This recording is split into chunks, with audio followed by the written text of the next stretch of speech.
Ramble. Thank you to Kiwi Co for sponsoring this episode of Anything Goes. While the holidays might be a little bit different this year, who knows what it's going to be like, it's still the season of giving, and we still need to be giving the people we love things, okay? Kiwi Co delivers hands-on science and art projects for kids of all ages. With a Kiwi Co gift subscription, kids can engineer a walking robot, design a paint pendulum, conduct bubbling chemistry experiments, and more, all from the comfort of home. Your child can get super cool hands-on science, art, and geography projects delivered to their door every month. Each colorful crate comes with everything needed to spark curiosity and kindle creative thinking so that the kids can get started right away. They might not be able to go to any fun places for the holidays, but you can give them a whoa, awesome experience with Kiwi Co. With different crates for kids of all ages, there's something for every kid on your list. And there's no commitment, so you can pause or cancel anytime. Get 50% off your first month, plus free shipping on any crate line with code CADENCE at kiwico.com. That's 50% off your first month at KiwiCo, KIWICO.com, promo code CADENCE. This is something I would have loved as a kid. I was very much into art and science. Those were like the only two things I cared about growing up. Thank you, Kiwi Co. Hi, guys. Welcome back to Anything Goes. I couldn't think of an episode today. Like, I could not think of a topic today. It was killing me. I could not. Actually, it's not even just today, like the whole week. And then I was feeling a little bit anxious, so I decided to take out my diary and journal, whatever, and I decided to write a little something in it. Just start writing in it. I used to write in a journal constantly. On and off for the past few years, I've been writing in journals, diaries, whatever, here and there. And I decided to read back far today because I've been using the same one for years, pretty much since I moved to LA. And holy shit, y'all. I want to read some snippets out of it for you guys and talk about it because it's so weird to like almost hop into your own mind 3, 2, 1 year ago and like see what was going through your mind back then. Oh, that was a nasty one. It's really interesting.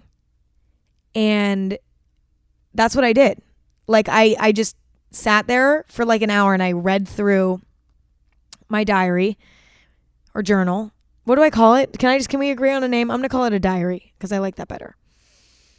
I read through and I just like found some things that I think would be interesting to comment on and like see how my perception of things have changed and see what I've learned. And, you know, maybe somehow you guys are going to learn something from this, or maybe it'll just be entertaining. So quick note before we begin, these diary entries are basically throughout the past 3 years. So, like, if I'm telling a story here, it could have been from any point within the past 3 years. And if it has to do with specific people, it could have been any of the hundreds of people that I met and encountered and was friends with or dated. So, like, don't be like, I know who that's about. There's a very good chance that you don't. So yeah. Let's just not spin this out of control. This is not for the purpose of drama by any means or anything.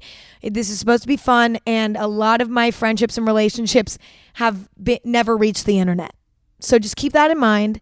And actually, majority of these, if not all, are pretty much friendships and relationships that were private. Not all of them, but majority of them. And it's mostly because I don't even remember which ones I took photos of. So anyway, let's get right into it. First one. I'm just reading a snippet. I said in this, friends are good though and grateful for my new additions. So this seems like small and insignificant, but I remember these new friends that I had made at the time. And it was interesting because this friendship that I had made with a few people during that time, I'm not friends with them anymore. No bad blood at all. But just like we just didn't work out. And we just weren't a good match. Like it just was not a click, right? Again, no bad blood. Like literally do not hate these people at all. Like whatever, totally fine. Like it didn't turn out badly, right? But it's just interesting to read that and, be like, oh, fuck, I'm not friends with those people anymore. And that kind of triggered my brain to think like how often people come and go in your life and how like normal and healthy that is. Like my friendship with this group of people lasted for maybe a few months and then just fizzled, right? And like no one was hurt in the process. I mean, it might have stung a little bit, but like it was harmless. It just, and it didn't even mean that they were bad people. It literally just simply was that it just wasn't an energy that I maybe needed in my life at that time. And I think not only on the internet, but also in like private life, I think people have a hard time understanding the concept that people are not always meant to be in your life forever. And I've talked about that before, but sometimes people just serve a purpose for like a few months and then their purpose is served. And then it's like, you know what? That friendship is unnecessary now. It doesn't make sense. It's not beneficial for anyone. It doesn't click anymore. And that's okay. Some people are meant to be in your life forever and some aren't. And I just think that we need to address and realize that that's okay. And there's nothing wrong with that. Because I think people are really quick to be like, no, like when you meet a friend, you need to be loyal for life. It needs to be whatever. Just because a friendship doesn't last forever doesn't mean that both parties weren't loyal. It doesn't mean that both parties aren't great people. It just means that it didn't click anymore. And that's okay. And if one party wants to hit the road and doesn't really want to be in the friendship anymore, that's okay. And it can suck. This specific situation didn't suck that bad, but it can suck. But like, it's just so normal and okay.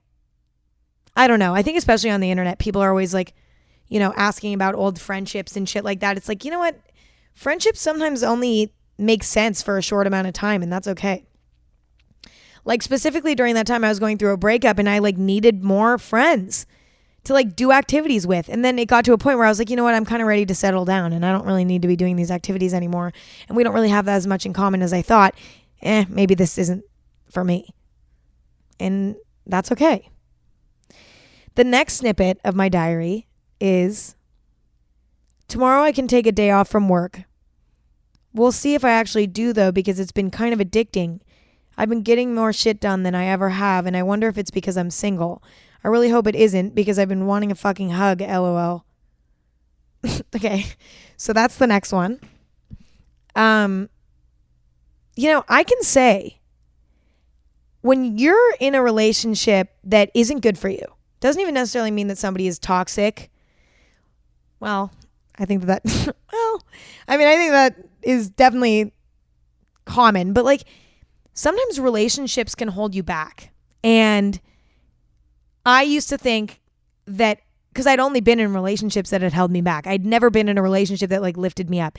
And so at that time I was like scared to get back into a relationship, because I was like, wow, I have this newfound productivity, right? Like I'm all back on my shit. Like I want to work hard.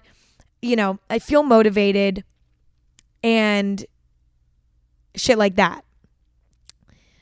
So, I was worried that if I got back into a relationship that all of that would stop, because that's what had happened every time prior. And in retrospect, I now know, no, that is not the case. If you're in a good, healthy relationship, it's going to make you want to work harder. And I've said this before, I'm literally a broken record on this fucking podcast. I have 3 thoughts that go through my head the whole day. But they're going to make you want to work harder, because you're like, okay, if I get my work done, then I can hang out with them. Point blank, period. So it's good. But when you're dating somebody who is not right for you and kind of brings you down and they have terrible energy, it sucks the life out of you. And then when it's time to work, like you don't have any energy left. Or, in my specific situation, the person I was with I was struggling with I was a little depressed at the time, and I was really struggling with filming YouTube videos, editing YouTube videos, because it was so time consuming and like mentally challenging. And so like it was hard for me to be consistent on YouTube at the time. And you know, the person that I was in a relationship with at the time was not supportive of that, was kind of like, you're a lazy piece of shit vibes. So that made me feel so bad about myself that I like, then it was like, I couldn't, it made me so uninspired. And, you know, that person wasn't like that throughout my relationship. It was just, I know at a certain point they were. And that's kind of when I realized that like, that's not good. You know what I mean? But also, that's a whole nother thing. But like, you know, if somebody's not uplifting you in all areas of your life, including work, then they're not a good person to be with and they'll hold you back. But if they're supportive and they're like, you know what, you deserve a mental health break. You know, it's okay that you can't upload every week, like whatever, like, you know, just being supportive and kind, because it really has nothing to do with them anyway. That actually ends up being more beneficial. You know what I mean?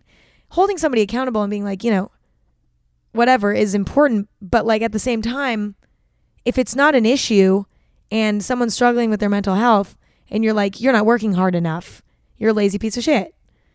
Not that this person said that verbatim, but making you, yeah. Like that's not going to make you want to fucking work hard. You know what I mean? I've even had friends that like didn't uplift me when I was struggling with managing my mental health in work. You know what I mean? And like that took a huge toll on me too. It's like you have to have the right people around you so that when you struggle, they can lift you back up and you don't become unproductive and like depressed. You know what I mean? I was being more productive because I was single, because I was away from that person. You know what I mean? That's why. Fucking makes sense. But then if you get into a healthy relationship that like makes you feel good, that's not necessarily going to stop you. I think it wasn't me being in a relationship or not. It was me being around that person. And that's something I realized. You know what I mean? Every relationship is so different and the way that it affects you is so different. Thank you, Billy, for sponsoring this episode of Anything Goes. Self-care is not my number one priority in life, which is not good. So I've been really trying to get into a routine, because when my legs are shaved, armpits are shaved, you know, deodorant is on, like I feel good. Okay, I'm a human being. But whatever you're using to get ready for the day should be making you feel the best that you can feel, right? And that's why I use Billy. They've created everyday essentials by delivering premium razors and high-performing body care directly to you. No pink tax, no visit to the drugstore, no breaking the bank.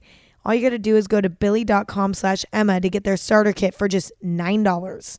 And that includes an award-winning razor, 2 refill blades, a magnetic holder that keeps your razor safe in the shower, in between uses, and a warm, loving kiss from Billy. Billy is out to change more than just the way that you shave. They just released 3 completely clean must-have products to add to your routine. Lip balm, dry shampoo, and face wipes. AKA the only things that I use for self-care besides a razor and like soap. Honestly, Billy genuinely gives me the best shave. And literally every time my friends shower in my shower and use my razor, which happens more than it probably should, but whatever, they're always raving about how great the Billy razor is. And they always ask me what type of razor it is. And I'm like, y'all, it's Billy. Let me put you on real quick. It's a big hit. Not only that, but also they're an Allure Best of Beauty winner and on Nylon's beauty hit list for a reason. To express a little love for Anything Goes, go to mybilly.com/Emma. It's a small way that you can support the show while getting the best razor that you're ever going to own. And it's just $9 to get your starter kit. And you get free shipping always. Go to mybilly.com/Emma, spelled mybillie.com/Emma. Thank you, Billy. Love y'all. Next, I said, I'm manifesting so much shit right now, especially for Coachella. Let's pray it works. Haha. You know, it's interesting because I remember what I was manifesting during this time. I was manifesting. This is so embarrassing. I was like manifesting that like I would meet a cute boy at Coachella. Okay. And I didn't. And like in retrospect, I'm so glad that I didn't. And that just kind of made me realize, like, sometimes you manifest. Like, I was not ready to get into a relationship when I was going to Coachella. Or like meet a guy and like catch feelings or something. And that happens to me sometimes. And I was like manifesting that I'd find the love of my life at Coachella. Listen, I couldn't tell you what was going through my damn mind at that time. But like, in retrospect, I was not ready to be even talking to boys at that time. I was in a very bad headspace. I was very insecure. I was very weak and vulnerable. And like, I'm glad that I didn't meet a guy that weekend. And that just showed me that, like, you know, you manifest shit that's bad for you. Like that, me manifesting that was bad for me. Like I was at a very vulnerable point where like what guys thought of me, like completely controlled my entire self-esteem. And I think the fact that like I didn't meet a guy and that no guy gave me attention that weekend at all was definitely a good thing. Because I like needed that. I like spent hours on my outfits just so that I could try to find a guy and like look good for a guy, which I'm not saying I always dress for guys because I genuinely don't. I usually dress for me. But at that time, very vulnerable, very weak. I was like, I'm going to dress like this because I'm trying to find the love of my life. So I'm trying to like attract that in everything that I do. I'm going to do my makeup really well so that, you know what I mean? Like that's a sad spot to be in. That's very, very sad. I read this and I weep. Okay. I don't feel good when I read this shit. Right. You know, that just shows me that like, you know, the universe has a plan. Like I was manifesting meeting a guy that weekend and I didn't. And I'm very glad that I didn't. Because I was not in any place to be talking to anybody who has a penis. And that is true. You want to know why else I think I didn't attract any like guys? Because my energy was terrible. Like I was so concerned about what guys thought of me and I wanted guy attention so bad that like that's a terrible, like I feel like people can subconsciously feel that energy. It's not appealing. I wasn't doing anything to like, you know, it was just my energy. Like I bet people aren't attracted to that energy. People weirdly know, they read you, they read your body language. Everything is so like weirdly, like people, you can read someone, you know what I mean? You can tell without even knowing how you can tell. And like, I feel like that's why it didn't work because I was fucking like desperate and sad and like insecure. And needed male validation like more than anything. And it makes me sad to read that I was at that place at one time. Like half of these entries I can't read because they're literally just me like being like, I just like want a guy to love me so bad, like blah, blah, blah. And like eventually, I let go of that and it turned full 180 and I was like, never mind. I don't give a fuck. Like I prefer to be left alone now. But I wasn't always at that place and it's embarrassing to talk about this, but it shows me things and it's interesting to read about the growth, you know? Okay, next one. Sorry, this is like apparently like a lot of relationship shit, which we talk about too much anyway, but whatever. My next thing that I read, this is a little snippet. I said, I'm really worried about getting heartbroken again, honestly. Okay, so I did get heartbroken again. Because I was getting into another situation, right? And I got heartbroken again. And I'm so glad that I did. And I'm glad. So, okay. Here, let's break this down. I said, I'm so afraid of being heartbroken again. Yes, everybody's afraid of being heartbroken. Do I regret being heartbroken by this person? No. Like, now that I'm healed from it, it's like one of those things where it's crazy. I would not be who I am without that heartbreak. And the universe has its plan, right? In that moment, was so afraid of exactly what ended up happening to me. And now I'm like, okay, wait, like that was exactly what was meant to happen. So that kind of shows me now with my terrible anxiety. Emma, do you regret getting heartbroken? No. Should you have been afraid of it? No, because it was exactly what was supposed to happen and it taught you exactly the lesson that you needed to learn.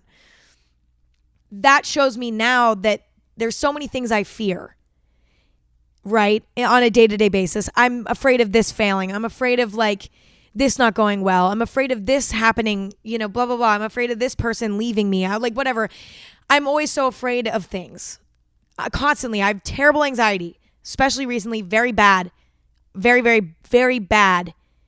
On and off, but pretty bad. But why? Because, at the time, that was something that I was so terrified of. Being heartbroken again by this person. And I did. And it taught me so many amazing things.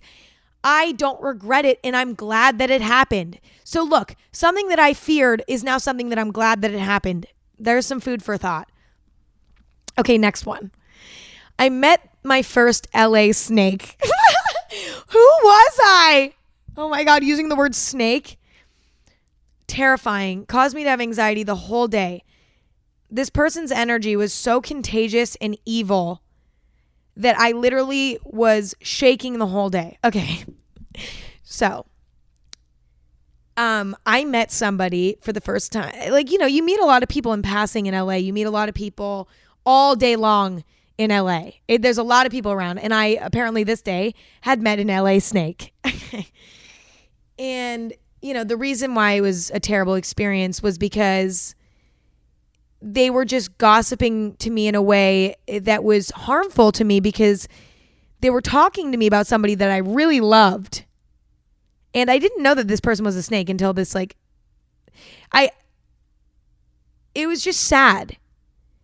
And the way that they were just very toxic, a very toxic person. And I could tell by the way that they were talking about other people and kind of like asking me personal questions and shit. And it just made me so scared. Like I genuinely was scared.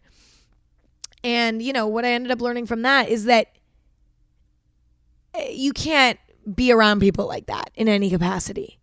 Like, it just reminded me today, like how, the people that you're around are really like a reflection of who you are in a way. Like when you're spending time with people who are bad people, it's contagious. Whether that means that they make you anxious or that they turn you into somebody who you aren't. You know what I mean? The people that you spend time with are contagious. And I knew immediately upon meeting this person that like if I started spending time with them, I could become like them. And it was so scary to me that it made me anxious. And I just was like, this is so terrible. And, whoop, there it is. So, I don't know. I just thought that was interesting. All right, moving on. Okay, here's another one. I said, I felt extremely confident about what all this means, but the voices of other people's concerns have me worried. It's hard to know if I should be trusting my intuition right now or if I should be listening to my friends and rather be safe than sorry. My intuition says to go with the flow, so that's what I'm going to do. Okay. This is kind of a battle for myself between listening to people in my life telling me that there are infinite red flags with a situation versus me being like, yes, there are red flags, but I will defy all odds. Listen, all of my friends and family were right, okay, about this specific situation.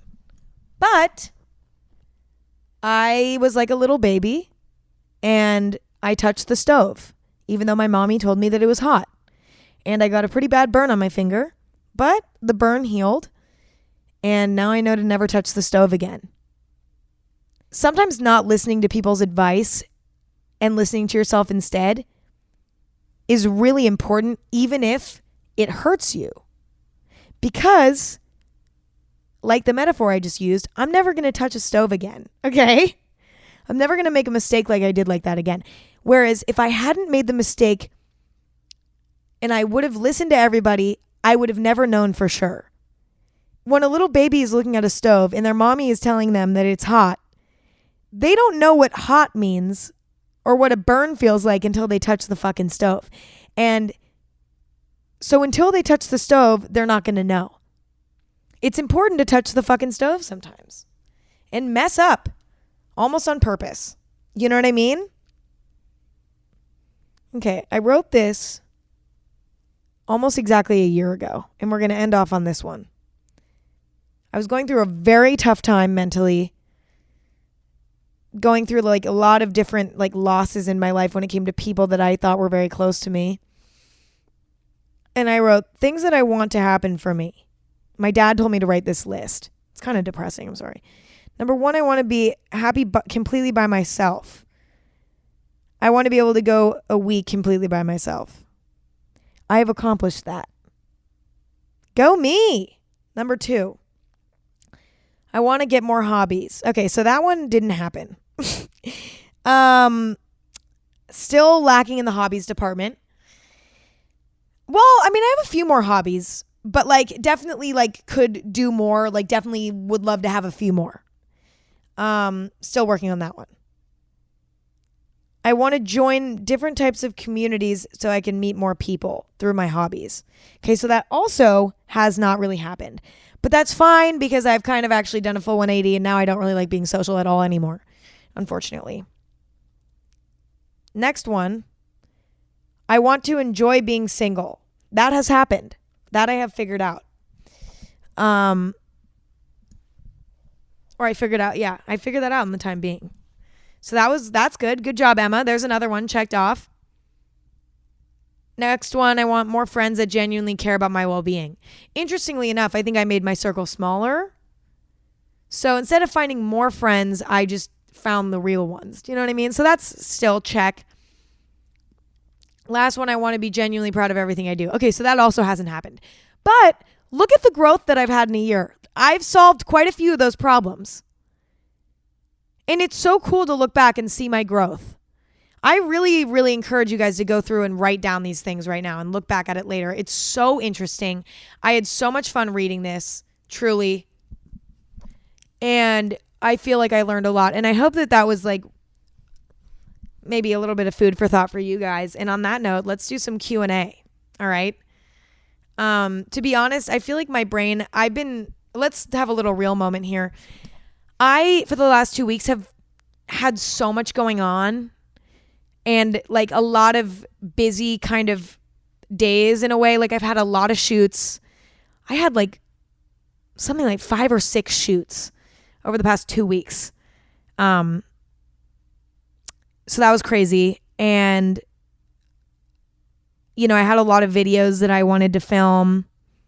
And some of them that I had to film because if they have a brand deal in it, there's stricter guidelines about when things are due and stuff. And it's just been really busy. And to be honest, like my mind is kind of empty. And I think when I like go into a mode where I'm just like working on shit on nonstop. Also the Chamberlain coffee relaunch. Thank you guys for all the support on that. Literally can't stop crying about it. It's been mind boggling. But anyway, like, yeah, all of that shit, right? Like, I just have had a lot of shit going on. And so my mind's kind of empty, to be honest. And I feel guilty about it because I'm like, where's my personality? But it's somewhere in there and it'll come back out once I go on a vacation or something. I swear to God, I need to go on a vacation so bad. I just want to go to New York. I don't want to move to New York, but I do want to live in New York.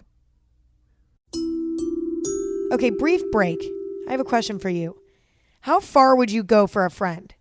Like small stuff, like are we talking about giving them a ride to the airport or sharing half your sandwich? Or like, what about donating a kidney?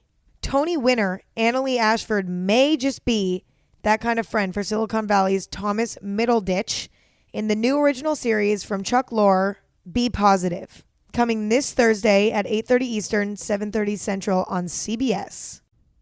Alrighty, question time.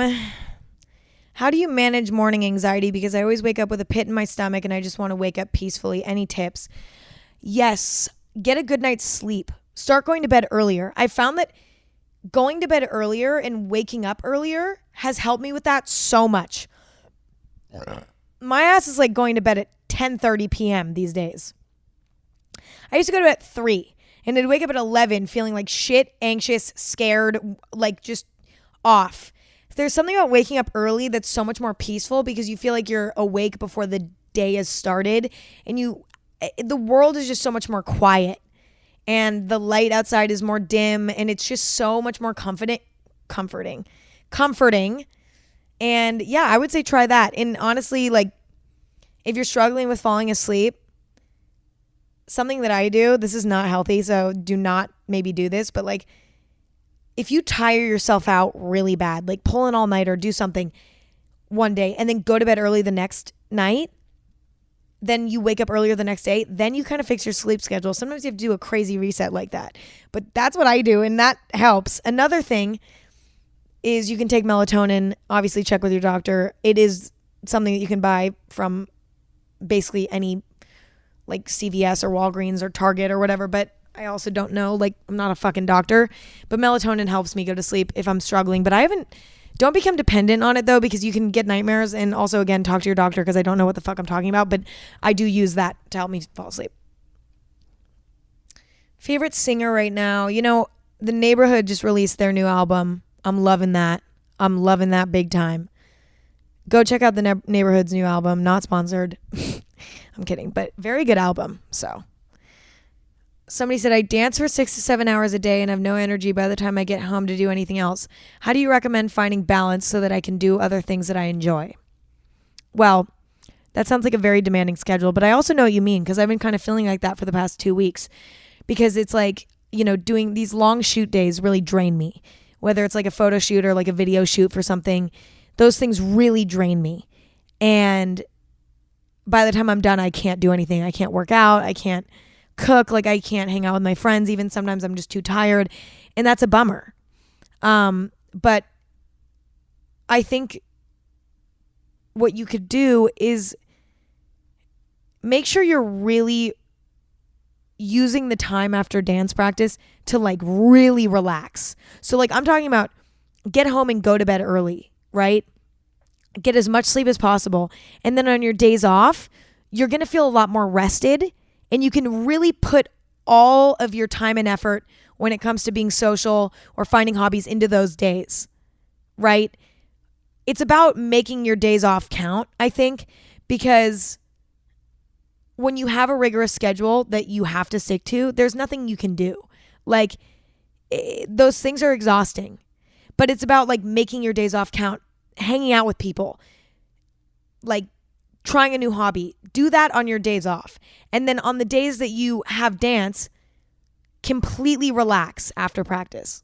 Like just whatever. Or do things that are very easy, right? And then really save the big stuff for your days off. The reason why I say this is that if you try to pile too many things in a day, if you try to do dance and then go out to dinner with your friends after, you're exhausting yourself over and over again. You can't do that. You have to save that for days when it's not as exhausting. I don't know if that makes sense or is good advice, but that's what I do. I just like make really fun plans on days when I have days off. And then when I'm working a lot, I just like sleep every time I'm not working, right? Somebody said, do you prefer lime or lemon? This is an interesting question because I just combined two words. This is interesting because I like lime in sparkling water, but lemon in regular water. So think about that. What do you do when you start overthinking a past conversation? Love you so much. I saw a girl on TikTok today talk about this. I'm actually going to find her exact username because this was amazing advice. Hold on. Her username on TikTok is Peach PRC.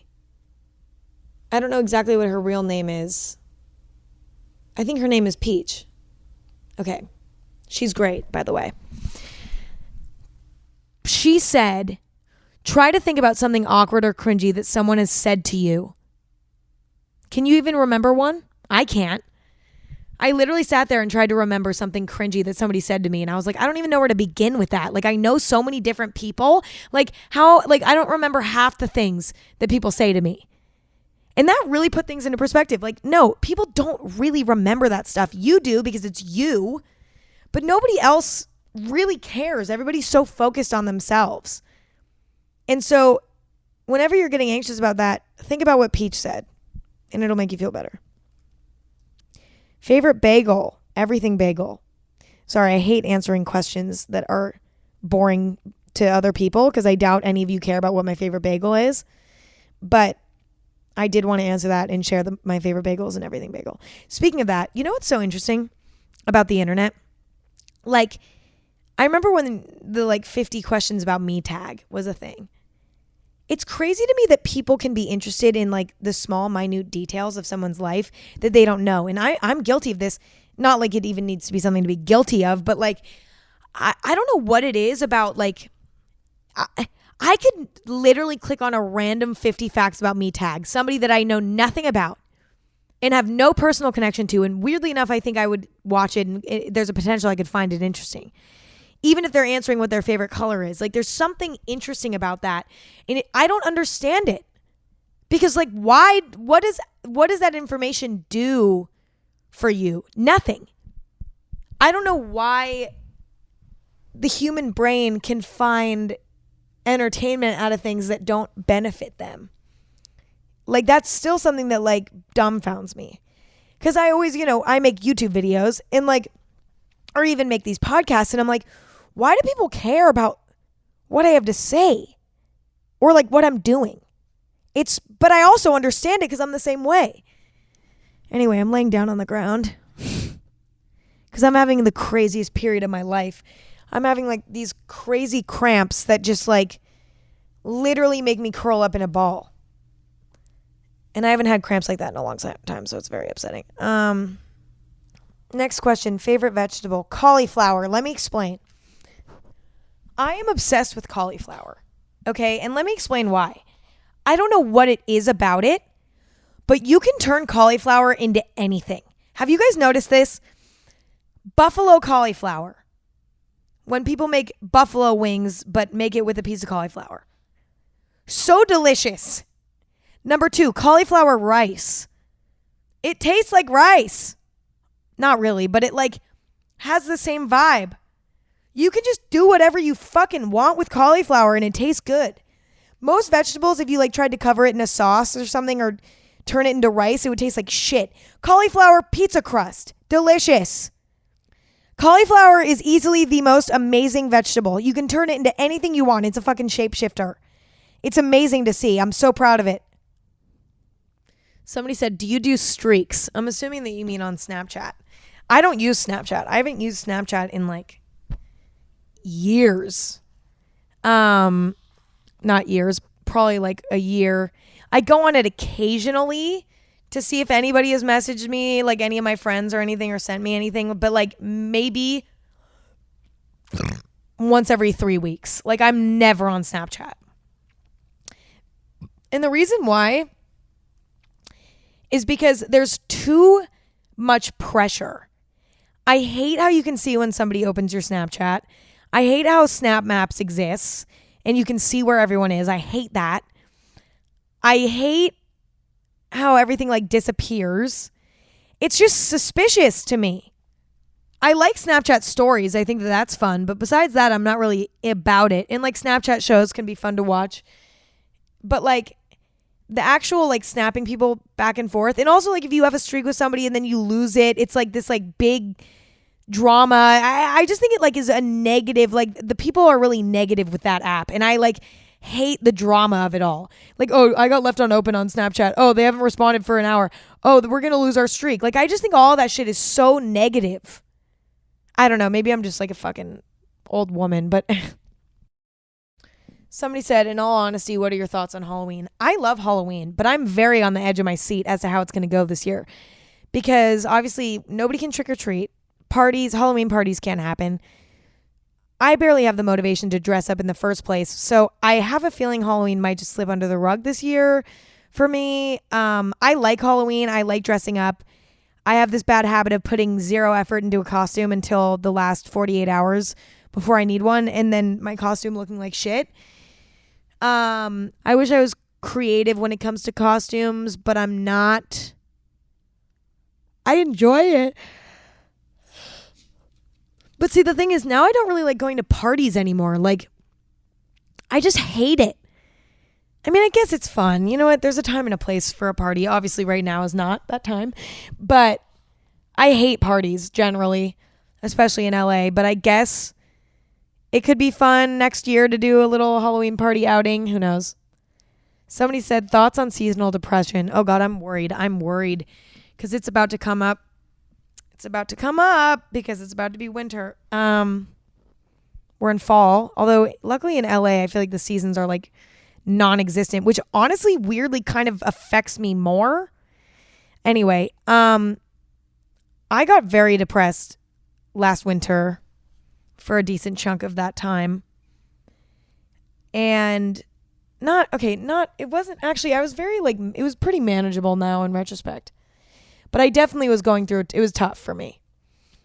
But I decided that this year I'm really going to try to like make winter fun and like enjoy the parts of winter that I normally forget about. Like I'm going to go do some snow trips, you know what I mean? And like go sledding because I can't do any snow sports. Like I cannot ski or do snowboarding for my life.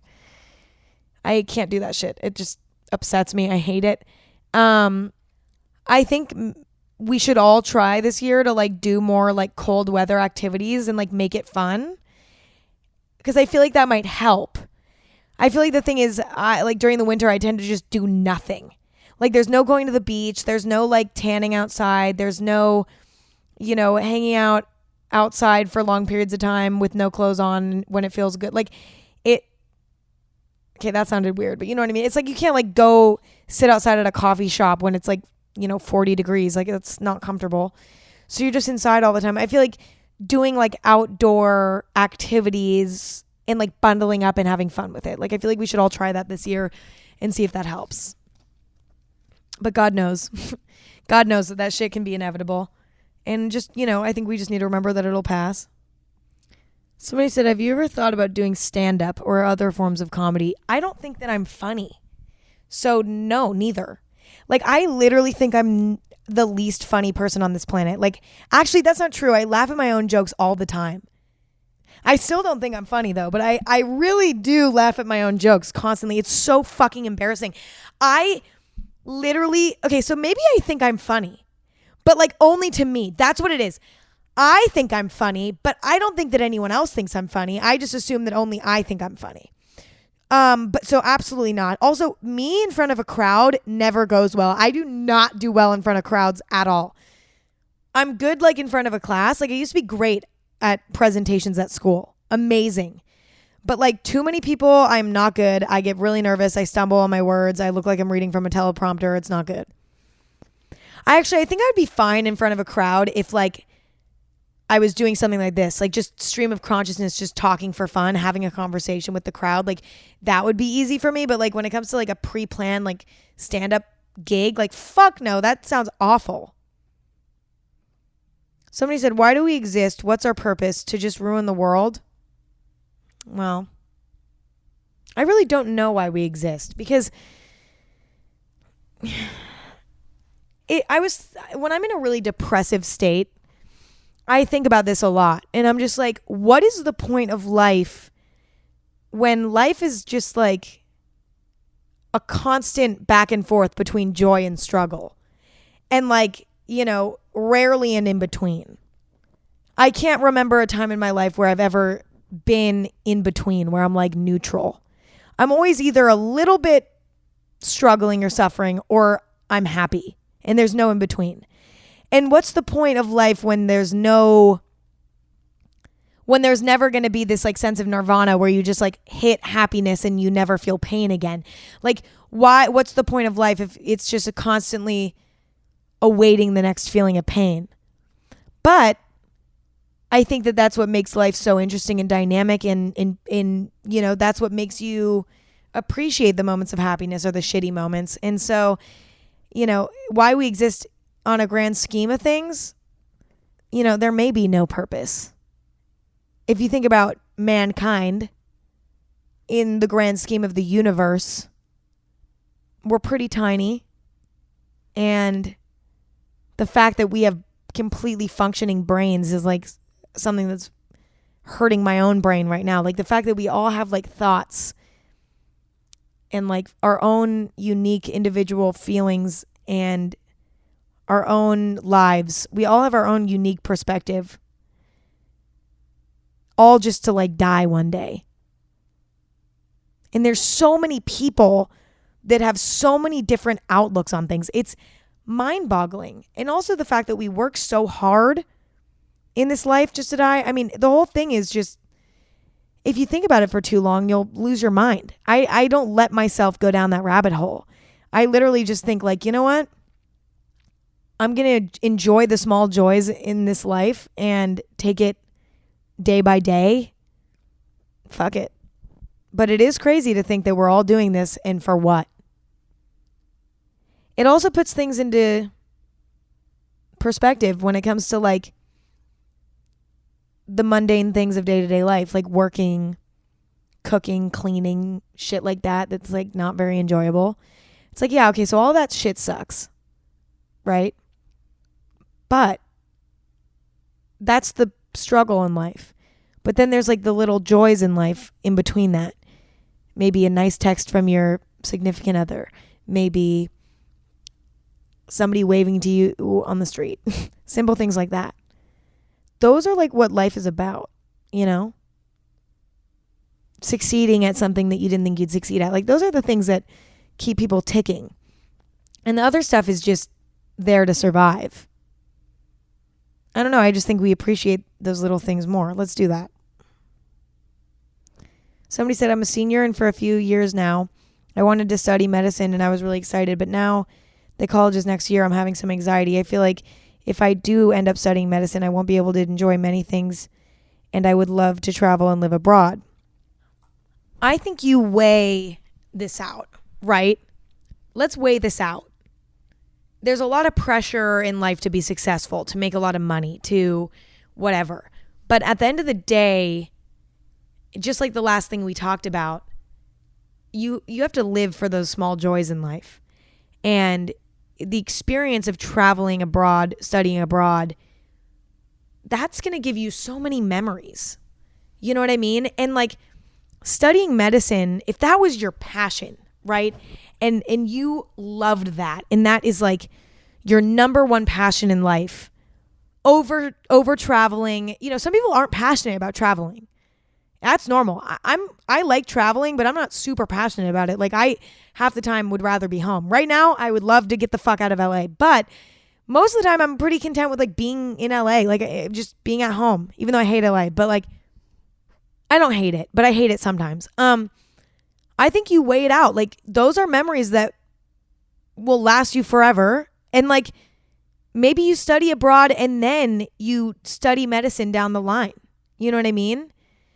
Find a way that you could do both. But like, you know, if weigh out what you're more excited about and do that, because you could still get a great degree and still be beyond successful without that doctor's degree, doctorate, whatever the fuck that even.